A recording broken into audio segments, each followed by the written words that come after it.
اعوذ باللہ من الشیطان الرجیم بسم اللہ الرحمن الرحیم سبحان ربک رب العزت عما یصفون والسلام علی المرسلین والحمد للہ رب العالمین۔ میں ہوں سید امتیاز علی شاہ دادا ابو سپیکس کے پلیٹ فارم سے تمام سننے والے دیکھنے والے بہنوں کو، بھائیوں کو، بیٹوں کو، بیٹیوں کو اور ہم عصر لوگوں کو میرا سلام پہنچے۔ السلام علیکم ورحمۃ اللہ وبرکاتہ۔ آج ایک عجیب سا جو پرابلم ہے ہمارے ہاں، بڑا ڈیپ ہے، سوروفل ہے، اور یہ بڑے آرام سے اس کی جو ہے وہ اس کے اوپر عمل نہیں ہوتا، اور وہ عمل بڑا لازمی ہے، اس کے بغیر بہت مشکل ہو جائے گی، بہت ہی مشکل ہو جائے گی۔ وہ ہے وصیت نہ کرنا، یا وصیت ایسی کرنا جس سے کسی کو ضرر پہنچے، تکلیف ہو، یعنی وہ اس میں بالکل ہی کاٹ دیا گیا ہو، تو ایسی صورت میں یہ وصیت جو ہے وہ کارگر نہیں ہوگی۔ وصیت یہ جو حق مارنے کی ہے اس کو وصیت کا درجہ ہی حاصل نہیں ہوگا۔ جائیداد کی تقسیم ایک بہت بڑا فریضہ ہے۔ رسول کریم صلی اللہ علیہ وسلم نے ارشاد فرمایا کہ اگر کسی کو خیال آ جائے کہ مجھے وصیت لکھنی ہے تو 2 راتیں بھی نہ گزارے، اور عبداللہ بن عمر رضی اللہ تعالیٰ عنہ نے یہ ارشاد فرمایا کہ جب مجھے اس بات کا علم ہوا تو میرے لیے تو ایک ایک پل گزارنا مشکل تھا۔ میں نے وصیت لکھی، لکھوائی اور اس کو وارثین کے حوالے کر دیا کہ میرے بعد یہ آپ لوگوں میں تقسیم اس طرح ہوگی۔ تو یہ جو وراثت ہے یہ اتنا سمپل نہیں ہے جتنا ہم اس کو ایزی لے لیتے ہیں، کہ جس کو مرضی آئی اس کو ڈکلیئر کر دیا کہ یہ بڑا لائل، اوبیڈینٹ اور یہ چیزیں دین کے اندر موجود نہیں ہیں۔ ہاں، آپ کسی کو بینیفٹ دینا چاہ رہے ہیں تو حضرت سعد رضی اللہ تعالیٰ عنہ کو وزٹ کیا رسول کریم صلی اللہ علیہ وسلم نے حجۃ الوداع کے موقع پہ، کیونکہ وہ بیمار تھے۔ تو انہوں نے عرض کیا، یا رسول اللہ صلی اللہ علیہ وسلم، میں اب قریب ہوں رخصت ہونے کے، تو میں چاہتا ہوں کہ میں اپنا جو مال و متاع ہے، کیونکہ میری ایک ہی بیٹی ہے اور وہ بہت ہنسی خوشی زندگی گزار رہی ہے، مال و دولت بھی ہے اس کے پاس، کسی چیز کی کمی نہیں، تو میں اپنا یہ سارا کچھ کسی جگہ ڈونیٹ نہ کر جاؤں۔ تو آپ صلی اللہ علیہ وسلم نے فرمایا کہ تمہارے اوپر واجب ہے کہ تم اپنے پیچھے جو اولاد ہے اس کو یہ چیزیں دے کے جاؤ، خدا نہ خواستہ ایسا کچھ سلسلہ ہو تو وہ بیچارے مانگنے پہ نہ آ جائیں، کیونکہ زندگی میں اونچ نیچ تو ہوتی رہتی ہے۔ آپ یہ کیسے ڈٹرمن کر سکتے ہیں کہ یہ جو کچھ ہے یہ آج ایسا ہی رہے گا، آج ہے تو کل بھی ایسا ہی ہوگا، پرسوں بھی ایسا ہوگا؟ نہیں، ایسا نہیں ہوتا۔ بہت سی تبدیلیاں آتی ہیں زندگی میں، بہت سی مشکلیں آ جاتی ہیں، بہت سی آسانیاں آ جاتی ہیں۔ ان مع العسر یسرا، یہ تو قرآن کا فیصلہ ہے نا۔ تو اس لیے انہوں نے کہا کہ اچھا میں پھر اس میں سے 2/3 نہ کر دوں؟ آپ صلی اللہ علیہ وسلم کہا بالکل نہیں۔ پھر وہ کہنے لگے کہ میں اس میں سے آدھا نہ کر دوں؟ تو رسول کریم صلی اللہ علیہ وسلم نے پھر کہا کہ نو، بالکل نہیں ہوگا۔ تو انہوں نے کہا کہ اچھا یا رسول اللہ صلی اللہ علیہ وسلم، میں پھر 1/3 کر دوں؟ اور کہا یہ ٹھیک ہے لیکن یہ بہت زیادہ ہوگا، بہرحال یہ ٹھیک ہے۔ یعنی لیٹ سے کہ آپ کے ہاں وارثین کے علاوہ یہ وارث کو نہیں جاتا، یہ ڈونیشن ہے، یہ گفٹ ہے، یہ اس کی کوئی بھی فارم سمجھ لیں، یہ اس کا حق ہے۔ وہ 2 میں تقسیم کر دے، 1/3 کو 1 میں کر دے، کسی ادارے کو ڈونیٹ کر دے، کسی فرد کو دے دے، کسی دوست کو دے دے، کسی من چاہے آدمی یا بیٹے یا بیٹیوں میں سے، یا کسی ایسے کو، بیٹے بیٹی میں کہہ رہا ہوں جیسے بھانجے بھتیجیاں اس طرح ہوتے ہیں، لیکن وہ ایک تہائی 33.33456 یہ جو بھی بنتا ہے وہ اتنے پرسنٹ اس کا بنے گا۔ باقی یہ ایکچولی 180 نمبر آیت ہے سورہ البقرہ کی، جس میں یہ آغاز میں اس کا سلسلہ آیا وصیت کرنے کا، اور تقسیم وراثت، یعنی رسول کریم صلی اللہ علیہ وسلم سے بھی زیادہ رب ذوالجلال اس کی طرف تھے کہ یہ ان میں جھگڑا پیدا کریں گے اور اس جھگڑے کو ختم رکھنا ہے، کیونکہ امت واحدہ رکھنی تھی اور اس کو تفریق نہیں کرنا تھا۔ پھر سورہ نساء کی آیت نمبر 11 اور 12 اور 76 اور 77 یہ 4 آیات ہیں جس میں سارا ہی کچھ وضاحت کے ساتھ لکھ دیا گیا ہے، کتنے کون کس طرح کی کیفیت میں ہوگا تو اس کا کیا حصہ ہوگا۔ یہ کون کس طرح کی کیفیت سے مراد میں اس طرح لیتا ہوں، جو ہے اس میں لفظ لکھا ہوا ہے کلالہ۔ کلالہ وہ ہیں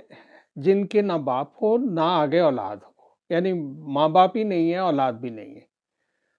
تو وہ مطلب کلالہ کہلاتے ہیں، چاہے وہ عورت ہو یا مرد ہو۔ ایسی صورت میں اس کی جو جائیداد ہے وہ کس کو جائے گی؟ یہ یعنی اس حد تک میں اس کا ذکر اس لیے کر رہا ہوں کہ اس حد تک باریک بینی سے اس کا تصفیہ کیا گیا ہے، اور اس کے لیے بہت ناراضگی کا اظہار کیا گیا ہے کہ کوئی وصیت میں رد و بدل کر دے۔ یعنی اگر مرنے والے نے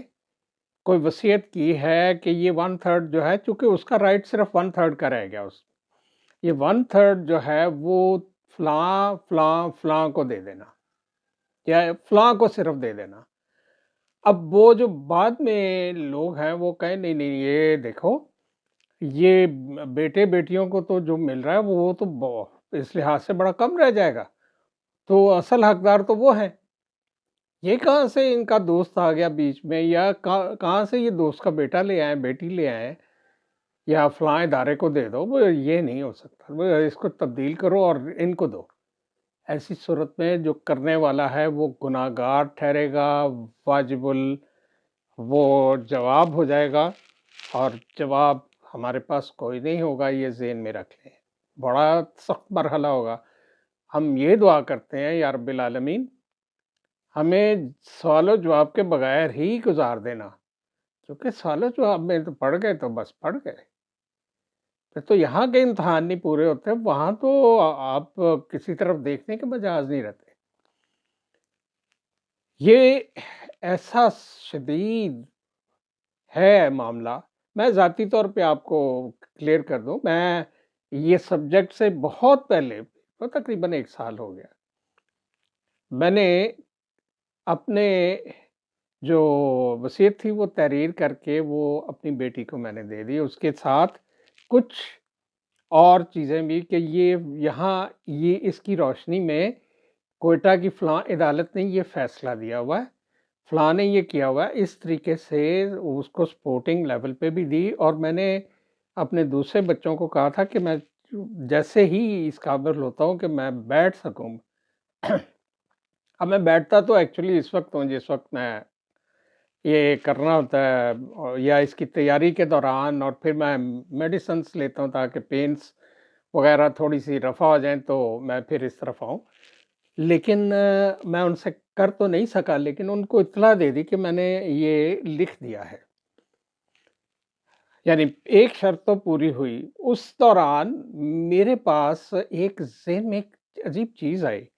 کیونکہ جب میں نے یہ زمین خریدی تھی تو میں نے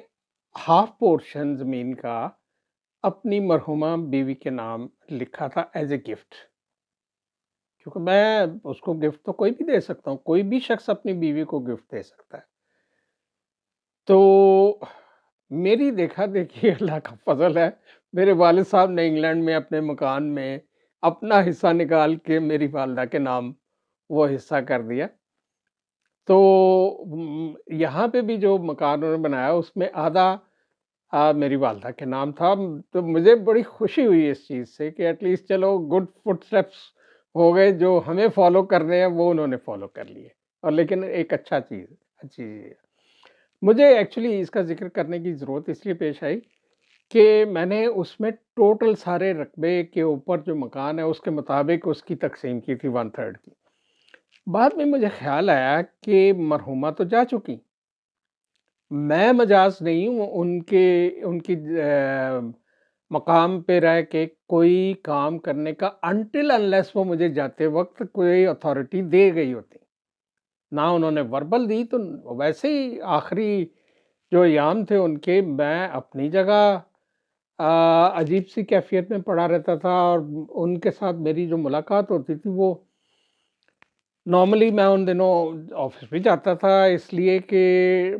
میں ایکٹیویٹی کروں تاکہ میں ٹھیک ہو سکوں، اور لیکن میں جب پہنچتا تھا تو لیٹ ہو چکے ہوتے تھے وہ تقریباً۔ میرے آنے کے بعد میں وہاں جب دوسرے کمرے میں وہ تھیں بالکل ہی ساتھ،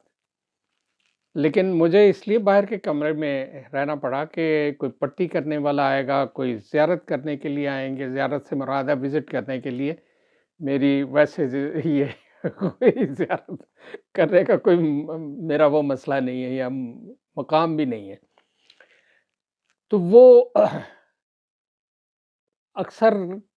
ایک موکری کرتی تھی، آنکھیں بند کر لیتی تھی تاکہ میں اتنی جو فٹیگ کے بعد آیا ہوں تو میں ریسٹ کر سکوں، اور ظاہر ہے اس کے بعد پھر وہ انہوں نے بھی آنا ہوتا تھا، پٹی والوں نے، اور بڑا کچھ تھا۔ It was a long series of certain thing جو پھر کسی وقت سے، تو وہ میں بیٹھا رہتا تھا وہاں۔ اب وہ ان کو فیل ہوتا تھا کہ یہاں کوئی ہل جل نہیں ہے، تو پھر وہ آنکھیں کھول کے تو ایک نظر اس طرف دیکھتی تھی جہاں میں بیٹھتا تھا، تو وہ مجھے پا کے تو السلام علیکم اور وعلیکم، یہ میں ان کو کبھی نہیں کہتا تھا کہ آپ دانستہ کیوں کرتی ہیں ایسے، اس لیے کہ اگر وہ اس میں ہی راضی ہیں تو ٹھیک ہے، راضی رہنا چاہیے۔ میں وزٹ کر رہا ہوں اور میں وزٹ کرتا رہا، لیکن بتانے کا مقصد یہ تھا کہ ان کے پاس ذہنی اور جسمانی کیفیت ہی ایسی نہیں تھی جس میں وہ اس چیز کو اٹینڈ کر سکیں کہ مجھے یہ کر لینا چاہیے۔ اور پھر یہ تھا کہ ان کو جو کچھ میری طرف سے ملا وہ بغیر ڈیمانڈ کیے ملا، اور مطلب اللہ تعالیٰ کی ذات نے بڑا ہی کرم کیا، بڑا کچھ ان کو ملتا گیا، اور اولاد کی صورت میں بھی وہ خوش تھیں، سیٹسفائیڈ تھیں، بالکل پرفیکٹلی فائن، اور شکر اس کی ذات کا، شکر ہے، الحمدللہ، الحمدللہ، الحمدللہ علی کل حال۔ تو میرا کہنے کا مقصد ہے کہ میں اس کو کر چکا ہوں، اس لیے آپ سے مخاطب ہوں،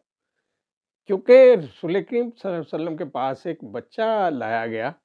جو شکر کھاتا تھا یا میٹھا کھاتا تھا بہت زیادہ۔ آپ صلی اللہ علیہ وسلم نے کہا کہ کل یا پرسوں کوئی 1-2 دن کا وقفہ دے کے تو اس کو بلایا، وہ آیا تو آپ صلی اللہ علیہ وسلم نے اس سے کہا کہ تم یہ نہ کھایا کرو، تو اس کی ماں نے کہا کہ یا رسول اللہ صلی اللہ علیہ وسلم، میں 2 دن پہلے اس کو لے کر آئی تھی، تو آپ نے یہ تو ایڈوائز اس وقت بھی کر دینی تھی۔ تو نے کہا کہ اس وقت تو میں خود چکر کھاتا تھا، میں نے چھوڑی اور پھر اس کے بعد اس کو، تو یہ دیکھ لیں مائل سٹون ہے یہ چیزیں۔ اگر میں یہ چیز نہ کر چکا ہوتا تو میں اس چیز کو ایڈریس نہ کرتا، کیونکہ میرا لاسٹ جو ہوا آپریشن 2011 میں، جب میری پہلے سے پڑی ہوئی راڈ ٹوٹ گئی اندر ہی، تو اٹ واز مور ڈینجرس، کیونکہ اس سے سیپٹک ہو جاتا یا اس سے کوئی ایسی چیز ہو جاتی، کیونکہ لوہا تھا، لوہا ٹوٹا ہوا تو کچھ اور ہو جاتا ہے نا، تو وہ پھر مجھے کروانا پڑا، اس کو ریپلیس کروانا پڑا، یہ اور پینفل تھا، پہلے سے بھی زیادہ پینفل تھا۔ ایک تو ویسے بھی اتنے عرصے سے یہ تھا، سلسلہ چل رہا، اور اس میں انسان کبھی کبھی فیل کرتا ہے، لیکن الحمدللہ وہ ہو گیا، سکسیسفل ہوا۔ ہم واپس آ گئے 18 دسمبر کو اس میں سے ہاسپٹل سے۔ تو اس کے بعد میرے پاس بیٹھ کے وہ اس دوران مجھے میری بیٹی نے بعد میں بتایا کہ میرا ایک بیٹا چاہ رہا تھا کہ میں یہ لکھ دوں۔ میں کہا پرابلم تو یہ ہے کہ اس وقت میرے پاس نہ تو کوئی ذہن اس قابل تھا کہ میں یہ کرتا، ہاں یہ ان کا حق ہے مجھے کہنا، اور میں اب یہ کروں گا کسی بھی وقت۔ وہ اس وقت چونکہ میں بہت ہی زیادہ ڈسٹریس میں تھا۔ اب اللہ کا بڑا کرم ہے، اس کے مقابلے میں اب بیٹھتا بھی ہوں، کم از کم نماز کے لیے تو بیٹھنا ہی ہوتا ہے نا، تو بیٹھ کے سارا کچھ ہو جاتا ہے۔ لیکن کسی کسی وقت بہت پینفل ہوتا ہے، اور یہ دن گزار کے شام کے وقت، رات کے وقت، یہ بڑا مشکل ہو جاتا ہے، پھر مجھے مینیج کرنا پڑتا ہے یہ سارا۔ تو یہ ساری چیزیں جو ہیں، آپ یہ دیکھ لیں کہ یہ ظلم ہے اور اس کا کوئی حل نہیں ہے، ماسوائے اس کے کہ جا کے غضب ناک نتیجے کو فیس کرے انسان، یہ نہ کرے۔ آپ دنیا چھوڑ کے جا رہے ہیں، جو رب ذوالجلال کا حکم ہے عین بعین اس طرح کریں۔ اگر آپ کریں گے نا، جیسے ایک واقعہ تھا کہ ایک عورت جا رہی تھی، اکیلی تھی، وہ ہسبینڈ جا چکا تھا، 8 بیٹے تھے، اس نے سوچا کہ 4 تو بالکل ہی بدتمیز، نالائق اور فضول ہیں، تو میں 4 کو یہ دے دوں۔ تو اس نے پوچھا کہ کیا کرنا چاہیے؟ اس کو کہا گیا بھئی آپ اپنی زندگی میں ہبہ کر دیں، لیکن ہبہ کا مطلب یہ ہوگا کہ آپ کو وہ قبضہ بھی ان کو دینا پڑے گا۔ یہ نہیں ہے کہ آپ صرف نامی گرامی طور پہ یہ کام کر دیں، آپ کو ہر چیز ان کے ہینڈ اوور کرنی پڑے گی۔ وہ ہینڈ اوور نہ کیا تو ہبہ پورا نہیں ہوگا۔ تو اس چیز کو اس نے دیکھتے ہوئے یہ پھر سوچنا شروع کیا، اور کسی نے اس کو کہا کہ آپ اپنے لیے آگ لے رہی ہیں۔ رسول کریم صلی اللہ علیہ وسلم نے ارشاد فرمایا تھا کہ ایک شخص 70 سال عبادت گزار رہا، اور آخر میں جاتے ہوئے اس معاملے میں وہ ڈنڈی ڈنڈا مار گیا، اس نے سب کچھ ضائع کر دیا۔ ایک شخص 70 سال کچھ نہیں اس نے عبادت کی، یہ اتنا سٹرونگ ہے، اللہ تعالیٰ کی ذات کی طرف سے آیا سارا کچھ۔ یہ اتنا سٹرونگ ہے کہ آپ صلی اللہ علیہ وسلم نے فرمایا کہ اس کے وہ 70 سال بھی اس میں پورے کے پورے شاندار ہو گئے۔ یعنی حقوق انسانیت اتنی اہم چیز ہے، رب ذوالجلال کے اس حکم کو ماننے کی اور اس پہ عمل کی توفیق ہمیں دے، اللہ تعالیٰ کی ذات ہی دے، کیونکہ ہم جب غلط کرتے ہیں تو پھر غلط کرتے ہیں، اور یہ ٹھیک نہیں ہے، ہمارے لیے ہی ٹھیک نہیں ہے۔ جزاکم اللہ خیر، دعا میں یاد رکھیے گا، میں آپ کے لیے دعا گو رہوں گا، اور انشاءاللہ پھر بشرط زندگی اللہ آپ کو آسانیاں دے، آسانیاں بانٹنے کا شرف دے۔ السلام علیکم ورحمۃ اللہ وبرکاتہ۔ اللہ حافظ۔